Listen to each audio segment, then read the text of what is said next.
भगवान भोलेनाथ की पूजा की जाती है इस दिन। यह व्रत मासिक रूप से 2 बार, एक बार शुक्ल पक्ष में और एक बार कृष्ण पक्ष में आता है। प्रदोष व्रत का आयोजन हर महीने में 2 बार होता है। यह व्रत विशेष रूप से भगवान शिव को प्रसन्न करने के लिए किया जाता है, जिससे भक्तों को उनकी कृपा, आशीर्वाद और जीवन में समृद्धि प्राप्त हो सके।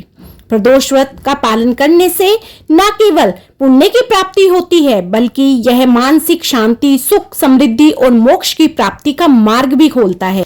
आगे की वीडियो में हम जानेंगे कि प्रदोष व्रत कब रखा जाएगा, उसका शुभ मुहूर्त क्या है, महत्व क्या है, पूजन विधि क्या है और व्रत कथा क्या है। इससे पहले आप मेरे चैनल को लाइक, शेयर और सब्सक्राइब कर लीजिए, ताकि आगे आने वाली वीडियोस का नोटिफिकेशन आपको ऑन टाइम मिलता रहे। चैत्र माह के शुक्ल पक्ष के त्रयोदशी की शुरुआत 9 अप्रैल को 10:55 से शुरू होगी और अगले दिन 11 अप्रैल को रात 1 बजे इसका समापन हो जाएगा। प्रदोष व्रत के दिन पूजा करने का समय 6:44 से 8:59 तक है। अब हम करेंगे प्रदोष व्रत की पूजन विधि। व्रती को पूजा आरंभ करने से पहले शुद्धता के लिए स्नान करना चाहिए। पूजा के लिए एक शुद्ध स्थान का चयन करें, जहां शांति और ध्यान की स्थिति बनी रहे। पूजा स्थल पर भगवान शिव की चित्र या मूर्ति रखें।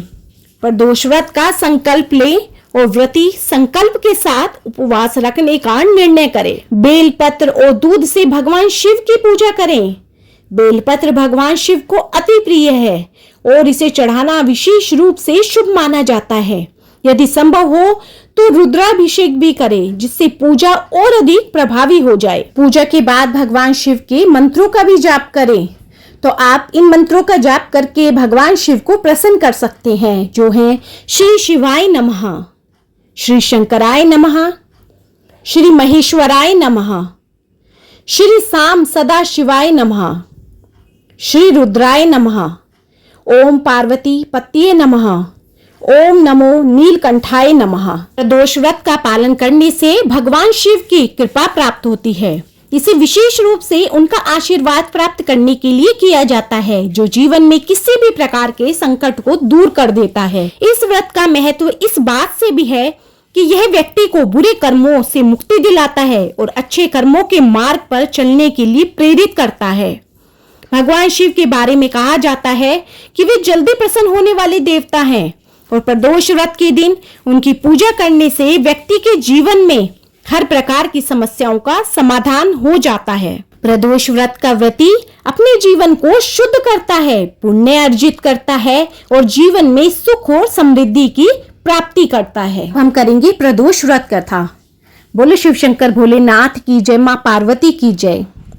शत्रु विनाशक भक्ति प्रिय व्रत है यह अति श्रेष्ठ, 12 मास तिथि सबसे भी है ये व्रत अति श्रेष्ठ। सूत जी बोले, एक बार इंद्र और वृतासुर में घनघोर युद्ध हुआ। उस समय देवताओं ने दैत्य सेना को पराजित कर नष्ट भ्रष्ट कर दिया। इससे क्रोधित होकर वृतासुर स्वयं ही युद्ध करने लगा। उसकी आसुरी माया को देखकर सारे देवता भयभीत हो गए।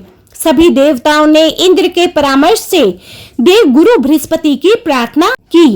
तत्काल देव गुरु बृहस्पति वहां प्रकट हुए और बोले, हे देवताओं, मैं तुम लोगों को वृतासुर के पूर्व जन्म की कथा सुनाता हूँ। वृतासुर बहुत बड़ा तपस्वी था।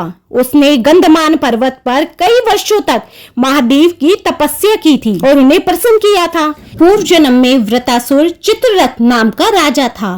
तुम्हारे समीपस्थ जो सुरमय वन है, उस राज्य का वह राजा था। साधु प्रवृत्ति, विचारवान महात्मा उस वन में आनंद लेते थे। ये भगवान के दर्शन की अनुपम भूमि है। एक समय चित्ररथ कैलाश पर्वत पर महादेव के दर्शन हेतु गया। भगवान का स्वरूप और वाम अंग में माता पार्वती को विराजमान देख चित्ररथ हंसा और हाथ जोड़कर शिव शंकर से बोला, हे प्रभु, हम माया मोहित हो विषयों में फंसे रहने के कारण स्त्रियों से वशीभूत रहते हैं, किंतु देवलोक में ऐसा कहीं दृष्टिगोचर नहीं हुआ है कि कोई स्त्री सहित सभा में बैठे। चित्ररथ के ये वचन सुनकर सर्वव्यापी भगवान शिव हंसकर बोले कि हे राजन, मेरा व्यवहारिक दृष्टिकोण पृथक है। मैंने मृत्युदाता काल कूट महाविष का पान किया है, फिर भी तुम साधारण जनों की भांति मेरी हंसी उड़ाते हो। तभी पार्वती क्रोधित हो चित्ररथ की ओर देखती हुई बोली, ओ दुष्ट, तूने सर्वव्यापी महेश्वर के साथ मेरी हंसी उड़ाई है, तुझे अपने कर्मों का फल भोगना पड़ेगा। अरे मूर्खराज, तू अति चतुर है, अतः मैं तुझे वही शिक्षा दूंगी कि फिर तू ऐसे संतों के मजाक करने का दुस्साहस ना करेगा। अब तू दैत्य स्वरूप धारण कर विमान से नीचे गिर। तुझे मैं शाप देती हूँ कि अभी पृथ्वी पर चला जा। जब जगदम्बा भवानी ने चित्ररथ को ये शाप दिया तो वह तत्क्षण विमान से गिरकर राक्षस योनि को प्राप्त हो गया और प्रख्यात महासुर नाम से प्रसिद्ध हुआ। त्वष्टा नामक ऋषि ने उसे श्रेष्ठ तप से उत्पन्न किया और वही महासुर ने शिव भक्ति में लीन होकर ब्रह्मचर्य का पालन कर महादेव को प्रसन्न किया। इस कारण से तुम उसे नहीं हरा सकते। अतः वृत्रासुर को युद्ध में जीतने के लिए तुम लोगों को गुरुवार त्रयोदशी प्रदोष व्रत को करना होगा, जिससे भगवान शिव प्रसन्न हो और उसके संहार का आशीर्वाद आप लोगों को दे सके। गुरु बृहस्पति के वचनों को सुनकर सभी देवताओं ने गुरुवार त्रयोदशी प्रदोष व्रत का पालन किया। इससे शिवजी प्रसन्न हुए और महादेव के आशीर्वाद से देवताओं ने वृत्रासुर को परास्त किया। तो बोलो उमापति शंकर भगवान की जय। तो हे शिव शंकर भोलेनाथ, हे बृहस्पति देवता, जो भी कोई ये कथा सुना रहा है और जो भी इस कथा को सुन रहे हैं, उन सब की मनोकामना पूर्ण करना और उनके सभी कष्टों को दूर करना। बोलो शिव शंकर भोलेनाथ की जय, बृहस्पति देवता की जय।